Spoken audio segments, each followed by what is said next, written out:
Walking Dead. That's on you. You tell him what you want or tell him nothing at all. You're his wife. And Carl, we dragged him into this. I love Carl. He thinks you hate him. I'm trying to put some distance. I'm trying to make this easier. This ain't easy on any of us, least of all me. I'm the one who loses here. I think it was the first chance that I got an opportunity to play a character with a real beginning, middle, and end, an unbelievable journey with real palpable touchstones on the way, these sort of like buoys along the water of being with your best friend, falling in love with your best friend's wife, the zombie apocalypse, your best friend coming back. There were just these sort of touchstones that were laid out in the comic. And then just sort of being in the hands of Frank Darabont. I'd worked with, Polanski at that point. I'd worked with Oliver Stone. I'd worked with some real masters, but I'd never been given this, sort of level of material and this big of a part. There was a humility to that show when it first started.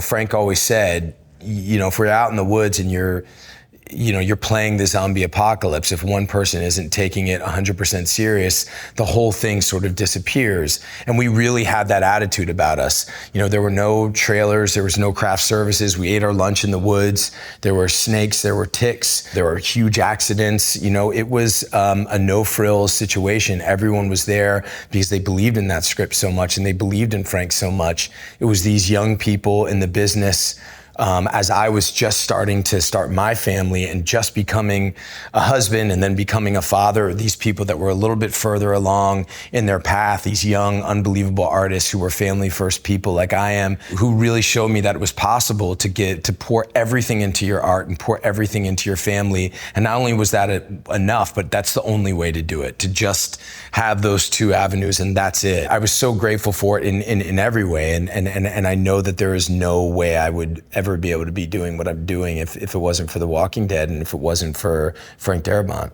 Shane was the first character that I got to play on film that really turned his back on the audience. I was given the opportunity to play a character who did truly despicable and awful things, but did it for reasons that he really believed in and that he thought were lofty. I just don't believe in good people and bad people. I just don't. And I think behind every monster, there's shame, there's guilt, there's sadness. I tell my kids all the time, somebody's acting out, somebody's being mean, somebody's being unhappy, somebody's being brutal. There's a hole inside of them. There's pain inside of them. That's where it's coming from.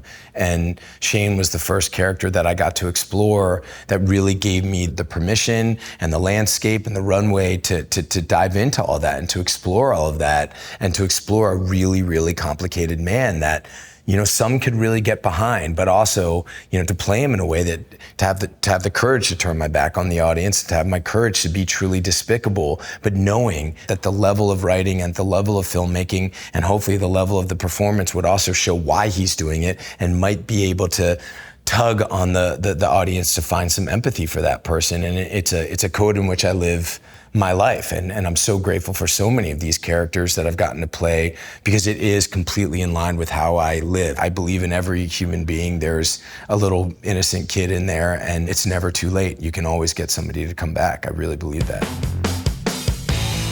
The Wolf of Wall Street. I'm telling you right now, I ain't going to him. Okay, I'm not fucking Schwartz. I don't do fucking pickups, all right? Now listen to me. We meet someplace that I fucking say, and you tell that fucking piece of shit he comes correct. I will. He comes in all fucking loopy and fucked up. I swear to God, I'm gonna mash that douchebag's teeth down his fucking mouth. Whose fucking teeth in? Whose fucking teeth you gonna knock? Yeah, everything changed for me after working with Mr. Scorsese, You could feel from being there how sacred it was, how everyone who was there was literally the best at what they did. But there was a real sense that anything could happen at any time. There was a real, not just appetite for inclusion and improvisation, but it was demanded. I had a real dear friend of mine who had done a film with Marty earlier, and he said his one regret was being in such reverence that he didn't feel like he didn't have the courage to kind of go down and throw down and explore and try things and be willing to sort of risk and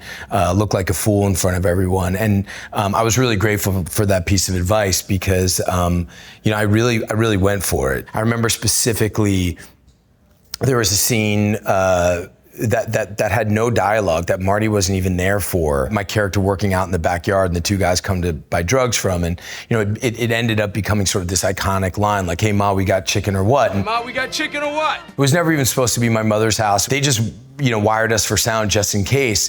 And again, because everybody was so damn good on that film, it's a Scorsese film, so every single person is the best of the best. And even though there was no lines written in the scene, it was supposed to be something we were gonna shoot in 5 minutes. It was just supposed to be a shot of me working out. We worked out this whole relationship and, yelling to the mother in the house. And I remember the next day we were shooting some giant orgy scene and I was buck naked on a couch and Marty walked in and he said to me, "Man, I saw what you did yesterday. It was great. It was great." And just to hear your hero say that. But I remember right after that, there was I've talked about it before, but there was sort of the scene where Leo is laying it all out for his buddies about, the penny stocks and, it was all these sort of low-level drug dealers. And, I remember walking in that day and Leo's security for that day was a New York City police officer who had a job interview with a real Jordan Belfort back in the day. And he had shared this story with Leo, saying that the entire interview consisted of him handing him a pen and he said, "Sell me this pen." And when Leo walked onto set that day, he told us that story right before the cameras were rolling. And in the spirit of the piece, Leo just brought that into the scene, "Sell me this pen." And I grabbed the pen and I said, "You want me to sell you this pen?" And we went into the whole supply and demand thing. Done. Boom. Sell me that pen. Watch. Go on. Let me sell this fucking pen. That's my boy right there. This pen. Fucking sell anything. Why'd you do me a favor? Why'd you name down that napkin for me? I don't have a pen. Exactly. Supply and demand, my friend. You know what I'm saying? He's creating urgency. In most movies, it's just not like that. There's not just this spirit of play that anything can happen. Without talking to anybody, I just asked for an empty ketchup bottle. So I added to the frustration of the scene that everybody had a cheeseburger and I got my cheeseburger last because I told the woman who was playing the waitress, "Please give me my cheeseburger last." So I was annoyed about that. And then I was annoyed that there was no ketchup. And then I just threw the ketchup bottle up against the wall.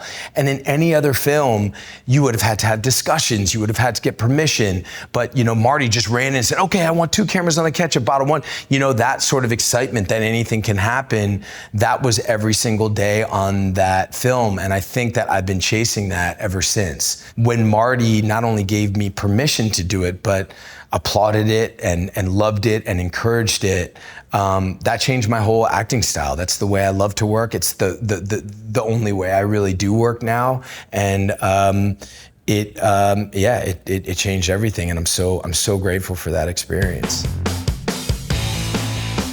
Fury.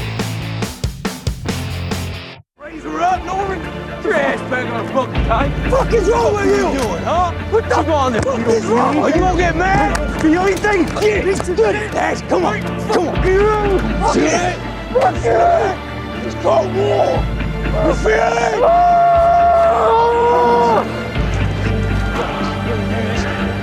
Fucking tight. They say there's nothing closer in the military than a tank unit because you're just so crammed together. And that was 8 months. The 5 of us in that tank, I know what each one of those guys smells like. I know how they breathe. I've seen them go to the bathroom. I've seen them eat. I've seen them sleep. I've seen them suffer. I've seen them fall apart. David Ayer is completely singular in terms of process. He has his cast fight each other every day. The rehearsal process is vicious. We were, pushed to attack each other. We had to abandon any sort of kind of creature comforts, like, the internet or TV or restaurants or any of those kinds of things. Again, under the umbrella of safety, to try to get as close as it could be, to try to have some sliver of an understanding of what it would be like to go through hell in a tin can.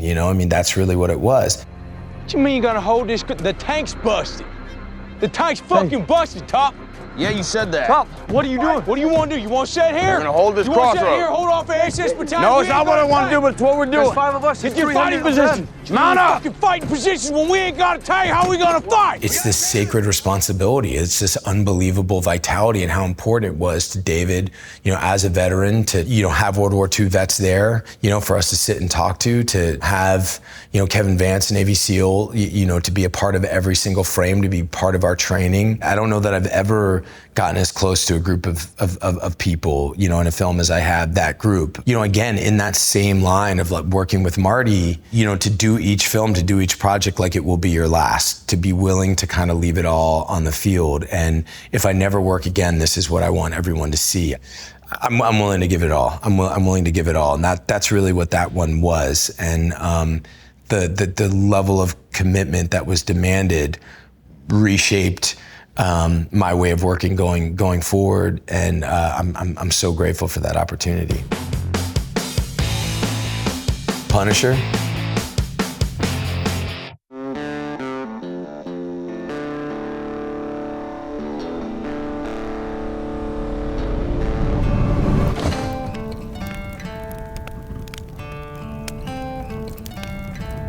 I remember being in Ireland, you know, with Tom Holland and Stanley Weber on this movie, and I'd been working with Tom on his Spider-Man auditions, and, you know, I think through satellite phone, I got a call saying they wanted, you know, they were considering me for Frank Castle, and they wanted me, and I didn't know who Frank Castle was, and I heard it was Marvel, and I immediately was like, you know, a superhero, I don't know if that's for me, you know, and then they sort of explained who Frank was and what it was about and what that story was. I'll never forget Tom Holland saying, yeah, his wife and kids were gunned down right in front of him, and that's what made him who he was.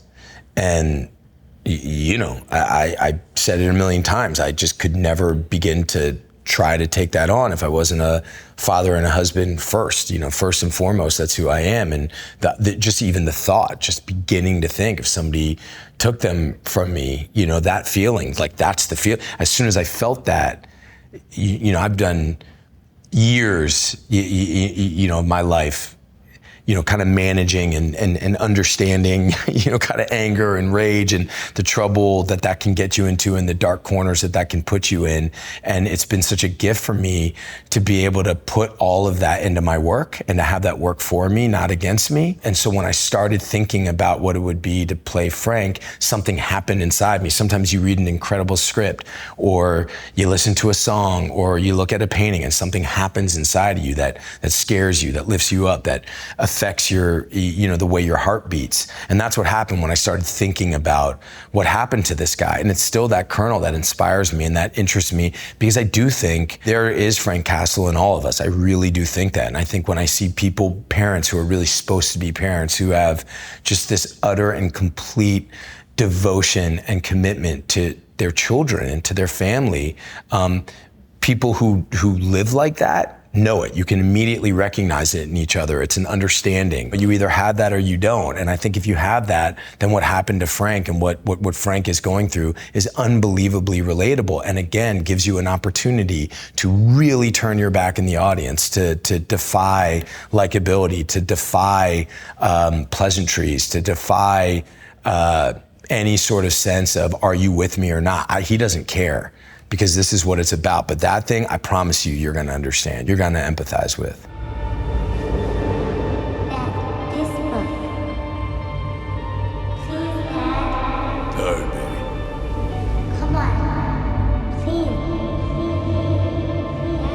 So look, I didn't write that for my daughter to do it. You know, there was another actor who was supposed to do it, and then she ended up not being able to do it, and Marvel was having a hard time finding the right person, and my daughter's really not interested in being an actor. The director, Ray, who's my dear friend, who we've worked together obviously a lot, you know, just said, what about Addie? Would she make a tape? And so she said she'd make a tape, but I had to promise not to show it to anyone. And then she made it, and I was like, holy moly, this is really good. And then I said, baby, can I just show it to Ray? And she knows Ray. She said, okay. And then I said, look, baby, I might have to show it to a few more people. She eventually was okay with it. But you know, this thing that I do, yes, I get to feed my family and provide for my family, and I'm so grateful for that. But it also costs my family a ton. Like, my family gives me everything, you know, in order to be able to do this. And there's not 1 second that they're not with me while I'm doing it. And I'm doing it for them every second. And, you know, and I know my wife, you know, to hold it down the way that she does while I'm out doing this, is we're a team. We're a team. And you know, so the logistics of that, of doing this part, yes, my daughter gets to come. Let's go for cupcakes and ice cream, and you're in New York. It just couldn't be that. And so it really needed to be, I couldn't see her. And how selfish is that, right? But I knew I couldn't see her until I saw her at that grave. And I just had these wonderful people in my life, like my friend Lauren, who, you know, my daughter's so comfortable with. And then on that day, you know, I hadn't seen my daughter since I started pre-production.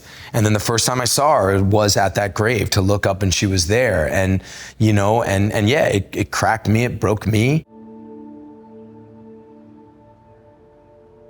Hey,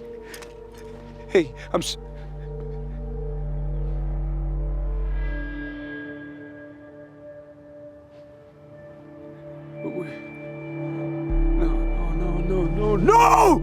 I was blown away by her and her willingness to do that, and the willingness for my family to put up with all this nonsense, but to know that we're all in this together. And I long and I hope, and I'm so proud of the moments that I get to give it back to them and support them in the things that they love and what they love to do. And that's the whole deal, you know? I'm really interested in people who, for whatever reason, have to build a wall around their heart, who are so aligned on a mission, so steadfast in that I live for this and this only, and anything else is a distraction. So I have to just build this wall around me. Essentially, to be human, you can't do that, and people will crack through that wall, and the light will come out, and they will affect you. And so I love Frank with people, and I love him being around people that he cares about. Because everything he's trying to do is saying, I'm not going to look, I'm not going to open up, but they shine through. They always shine through, and in specific and different ways. Yeah. So each person sort of brings something different, and I think especially with Deb, you know, it's such an interesting. You know, she's such a wonderful artist, and it's such an interesting dynamic that they have, because I think certain people are always interested in like this sort of like, are they in love? Is it this or that? But you know, for me, it was just so clear that I think Frank being drawn to her is because he sees so much of his daughter growing up in her. He sees this as what my daughter could have been. And so and I find that to be, I mean, look, we have to play these sort of like savage tricks on ourselves as actors to generate, you know, making it matter more and more to you. But that, you know, that line with her, Frank looking at Deb that way, you know, just does so much, I think, to the character. And so I think that then you can do that sort of thing with all these different characters. The Odyssey.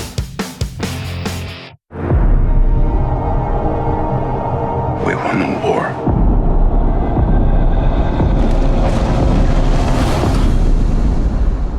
Help me go home. What was it like filming the sequence inside the Trojan horse? Yeah, look, I wouldn't want it any other way. It was hard, it was uncomfortable. Like, again, the string from Fury, you know, I love that way of working. You don't need to act, you just need to be. Look, when we were in the water, they filled it with freezing cold water. You can ask some of the other actors, but, you know, I was in the water, I didn't get out of the water. Everybody else had to get out of the water. That's the kind of thing I love the most, especially when you have a leader like Chris, when you have somebody that you would, you know, walk through fire. I'd walk through a wall through that guy in a second. I love being an actor at the core, and it's very rare that I get to do this. I believe that an actor is a soldier of the story, and I love that I can let everything go. I don't need to come in with a whole bunch of other dialogue. I don't need to come in to fill a whole bunch. I can just come in and you say jump, I'm in the air and how high you want me. And you can only do it with a few. There's not that many people that you can do that with. Chris is definitely that person, and so he puts you in the situation, and you just, I'll do anything you ask me to do, and it's a great liberating feeling. But that's what, you know, the horse was no joke. Yeah, look, goes back to what Cherry Jones says, is, you know, it's about the people you get to meet along the way. I recognized in Tom when he was 17 years old in Ireland that he was enormously special, that he was raised right. He came from a great family. He was kind and courteous to everyone on that set. He was a 17-year-old kid who had real wisdom, real grit, a real dedication. He'd do anything for a scene. He'd do anything for that project. He kneeled at the altar the same way that I did. He and I really connected. I was blown away by the rigor in which he approached the Spider-Man audition process, his belief in himself, his determination to get that part. I don't think I've ever seen anything quite like that. Even to the point where I was like, I don't know, man. There's a lot of people who probably want to play Spider-Man. He was going to get that part. And then, us making, the Punisher, him basically convincing me, to do the Punisher audition, and then us doing it together. And then just sort of be from afar, him getting to know my family and us getting to know his family, and us having this unbelievable connection. But then just seeing over the years, I doing my thing, he's doing his thing, and but then to connect and do 2 films back to back with him, and seeing him now as a 30-year-old man, to see him, as a movie star, leading a set, seeing how much he's done, how much he's grown, seeing the relationships of his life, his relationship with his lady, how real that is, how much he loves her and reveres her, and the quality of that, how much she loves him, which is such a great thing. To see how much he's grown, to see this man that I'm so in awe of and that I'm so proud of, but also to see the fact that he hasn't changed. That's the bigger thing, that he's still that same kind, courteous, down-to-earth person who reveres this thing, who it's sacred to, that's a family-first guy. It was one of the biggest gifts that I've ever gotten doing this, to see that, and then to spend this time with him, for us to reconnect, and it was inspiring, and I really love the guy. I really love the guy. The Bear. Somebody, if they're okay, they immediately start thinking they're not acting okay. And that immediately makes them start not acting okay. No one can make anyone else act a certain way. Okay. You remember last year? And the year before? Yeah. So I'm not fucking crazy. Nobody thinks you're crazy. Nobody said that. Well, she is. Yeah, she's fucking out of her mind. I've lost real dear friends in that way. The question everyone asks, I'm sure if it's ever happened to any of you, is what could I have done differently? What could I have done? Did I see it? Why didn't I do enough? I'm so blown away by Chris Storer. I've always been so blown away by him because this story is so incredibly personal to him and sacred to him, and he knows it so well.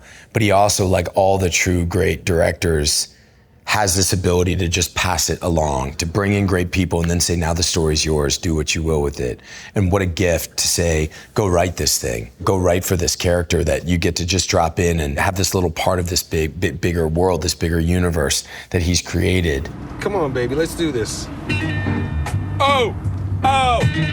Graduate the volume, right? Just I am gradual with the volume. Just turn it off. This is gradual with the volume. That's exactly what I did. I swear to God, if you Stop it, stop it, stop it, stop it, stop it, stop it. Pull this fucking car over and fucking leave you here. You understand? Yes, we wanted to make it this sort of road trip. I know, Eben really wanted it to make it sort of like a Western, and to make it like a Cassavetes film and this sort of slice of life. It was really important to us is to really sort of show the joy between these two guys. My best friends in the world are my best friends that I've had since I was in first grade. My brothers and my best friends are the people that I've been with since I was 8 years old. And beyond my family, that it is the blessing of my life. And I love friendships like that. I love friendships where you know exactly what the person's gonna do before they do it. And I love the fact that we got to see Mikey in a pretty vulnerable spot, and we got to see Richie really try to kind of bring him out of it and really kind of cheer him up, and let's sort of explore that from the beginning to the end. It was pure bliss, and I loved that we got to really explore the sort of nuances of Mikey's personality in those conversations with Marin Ireland in the bathroom about how it really feels to be really up and then really down, to be really attractive to people, but then to know that you're a pariah and to know that you're a cancer, and then to go sort of have it act out right in front of you right after that, I'm really, really interested in simple storytelling. These two things that I got to write this year with Gary and One Last Kill,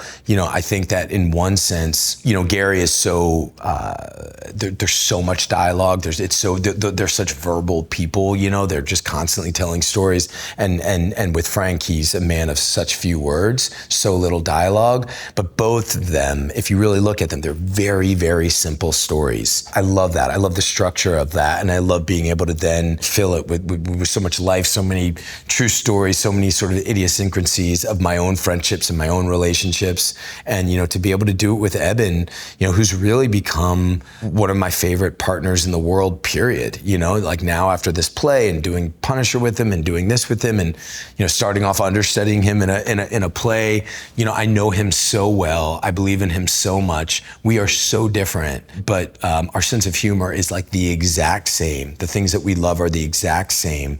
We have this real egoless friendship where we can, it is not strange before we're going on Dog Day Afternoon for Eben to say, hey, that thing you're doing in this scene right there, you shouldn't do that anymore, try this. And likewise, we do it for each other constantly, and there's never feelings attached to it. It's all constructive. I know that he only wants the best for me, and he knows that I only want the best for him, and we feel the same way about each other's families, and it's really a gift to have such a real, genuine friend that you respect so much, that you love so much, and that you trust so much and to go to work with every day. We own the city. Are we supposed to win the fights? So if we're in the fight, fuck any talk of police brutality.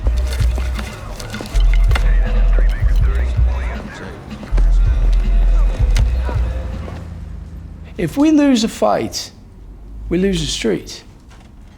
What David Simon was really clear about is you can't just make Wayne a monster. That lifestyle only ends in one specific way. And if you're so committed to your family, how do you tangle that? What happens? And that's really the kernel of that character for me. How do you keep both of those things alive? And that really is the conflict that guy is going through, in the name of love, in the name of loyalty, in the name of fidelity. People do some pretty heinous things. And I often find people with the biggest hearts are also capable of the most disastrous sort of violence and mayhem. I've just had that experience kind of in my life. The very first thing I said to Wayne when I met him was, I met the guy that he coached youth football with. I talked to his family. I talked to guys on the street. I got very close with a guy that used to go rob drug dealers with him, and they did some pretty brutal, heinous things. But every single one of them said the same thing, that if one of his kids or if his wife called him, he would drop whatever was happening and he would go to them. And I just don't know that many people like that. And to me, I think the job at hand, especially at a time in America when policing was so under the microscope, where the foundation of policing was cracking, and I was at the tip of the spear in a city like Baltimore, where race and policing, were just coming head to head. One, to be able to get this unbelievable front row ticket to explore that stuff and explore these topics that are so important to me, and that I've had a lot of life experience with them, but also to be able to go into that world of Baltimore with the street cred of being part of a David Simon, George Pelecanos project. So all these people opened up to me because these guys tell the truth. They have real journalistic integrity. Even though I was going in to tell perhaps the most unsightly, the most ugly chapter of Baltimore police history, the police department of Baltimore opened up their arms to me. I really embedded with those guys, for months, just because of who David Simon and George Pelecanos is and what The Wire meant to that city. When I was coming out of theater school, Cherry Jones came and spoke at our school, and she gave us some advice, and she told us the three most important things about a life in the art and being an actor, and the third thing that she gave us, and the most important thing, was to remember it's all about the human beings you meet along the way. The men and women that I got to meet in the Baltimore Police Department, and the people that I got to meet in that community, and them embracing me and bringing me in, I made lifelong friends. I got to enter into a world that I've never been able to enter in before, but also it was the only time that I've gotten to do something where there actually was a right and wrong way. Is your life in danger? I'm serious. If your life is in danger, just tell me how. Tell me how, where. I'm happy to look into it. If someone's trying to hurt you, kill you, I'm fine. I'll find out who they are. All right, tell me, I get another gun off the street. What's going on, sir? How is your life in danger? You know, when you're working for a guy like George Pelecanos or David Simon, they're after the truth. They're not after the most interesting scene or the most romantic scene or the funniest scene or the most dangerous scene. They're really trying to tell the truth. They shoot it on the location where these events actually happened with as many of the real people that are actually there. And I find that to something that I care about so much and that is so sacred to me, I find that level of commitment, that journalistic integrity to telling the truth, I found it so inspiring and so uplifting, and I felt like it was a sword. I had a North Star. I had something that I could really follow, and that empowered me, because ultimately what I'm really trying to do is bring my own creativity, bring as much as myself to this thing, and that's really where I feel the best, the most comfortable. So I could bring in so much of my own stuff. Hey, why aren't you doing what's in the script? This isn't the way it is. Yeah, well, this guy was there that day and he told me this happened and this. It gave me agency and gave me permission to come in and bring more of myself and bring more of making the character fully and totally my own, with the sort of backstop of, because, hey, this really happened this way.